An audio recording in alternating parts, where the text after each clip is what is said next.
జై తెలంగాణ జై తెలంగాణ జై తెలంగాణ జై తెలంగాణ బతుకమ్మ పండుగ సందర్భంగా తెలంగాణ ఆడబిడ్డలందరికీ కూడా మనస్ఫూర్తిగా శుభాకాంక్షలు తెలియజేస్తా ఉన్నాను.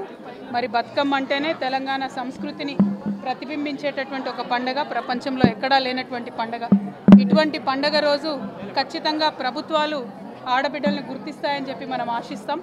కానీ ఇప్పుడున్నటువంటి ప్రభుత్వం బతుకమ్మకు ఆడబిడ్డలకు ఇచ్చేటటువంటి చీరలు ఇవ్వకుండా ఒకటి కాదు రెండు ఇస్తామని చెప్పి మాట ఇచ్చి మొత్తానికి ఎగ్గొట్టినటువంటి ఘనత ఇప్పుడున్నటువంటి ప్రభుత్వం సాధించింది.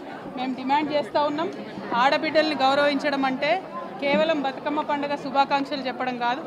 ఆడబిడ్డల్ని గౌరవించడం అంటే ఆడబిడ్డలకు ఇచ్చినటువంటి మాట నిలబెట్టుకోవడం. ఇచ్చినటువంటి మాట ప్రకారం 2500 రూపాయలు తెలంగాణ ఆడబిడ్డలందరికీ ప్రతి నెల ఇవ్వాలని డిమాండ్ చేస్తున్నాం. అదేవిధంగా 18 సంవత్సరాలు దాటినటువంటి ఆడబిడ్డలందరికీ స్కూటీలు ఇవ్వాలని డిమాండ్ చేస్తూ ఉన్నాం. అన్నిటికన్నా ఎక్కువ బతుకమ్మ పండుగకి ఇవ్వాల్సినటువంటి చీరలు ఇవ్వాలని కూడా డిమాండ్ చేస్తూ ఉన్నాం. ఎట్ ద సేమ్ టైం ఈ చీరలకు ఇందిరమ్మ పేరు ఇంకో పేరు పెడితే ఊరుకునేది లేదు.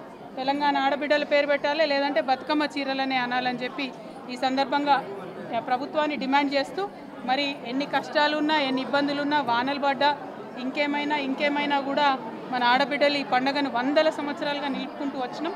అట్లానే ఇప్పుడున్నటువంటి ఇబ్బందులు, ఇవాళ పొద్దున్నే హైడ్రా ఇండ్లు కూలగొడితే హైడ్రా చూడడానికి వెళ్ళిన నిన్నటి రోజు ఆడబిడ్డలకు పండుగ లేకుండా ఇబ్బంది పెట్టినటువంటి ఈ ప్రభుత్వాన్ని నిరసనగా అక్కడికక్కడే ఆడబిడ్డలు బతుకమ్మ ఆడినారు.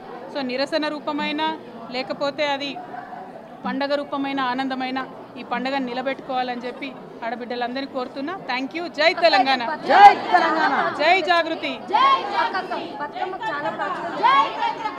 జాగృతి మరి ఈ సంవత్సరం జాగృతి వైపు నుంచి ఎక్కడెక్కడ బతుకమ్మలు నిర్వహించబోతున్నారు, ఎలా ఉండబోతుంది?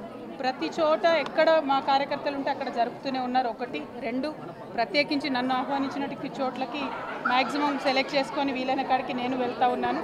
సో జాగృతి కూడా ఇవాళ ప్రత్యేకమైనటువంటి గీతాన్ని కూడా రిలీజ్ చేస్తూ ఉన్నాం. ప్రతి బతుకమ్మ మీకు తెలుసు, మేము జాగృతి అంటేనే బతుకమ్మ పద్ధతి నిలబెట్టడానికి చప్పట్ల పాటలు, అదేవిధంగా సాంప్రదాయకరమైనటువంటి పాటలన్నింటినీ కూడా దాదాపు 120 పైచీలకు ఇప్పటికే రిలీజ్ చేస్తున్నాము. ఈ సంవత్సరం ఎక్స్పెరిమెంట్ చేసి ఇంకో కొత్త పాట చేసాం. మరి అదెలా ప్రజలు ఒప్పుకుంటారో చూడాలి. మన మాటల తిరుపతి రాశాడు, మంగ్లీ పాడింది. సో చాలా బాగా వచ్చింది అనుకుంటున్నాను నేనైతే. సో ఈరోజు రిలీజ్ అవుతుంది. అట్లా అల్టిమేట్గా జాగృతి నుండి బతుకమ్మను నిలబెట్టడానికి ప్రయత్నాలు కొనసాగిస్తూనే ఉంటాం. Thank you. జై తెలంగాణ.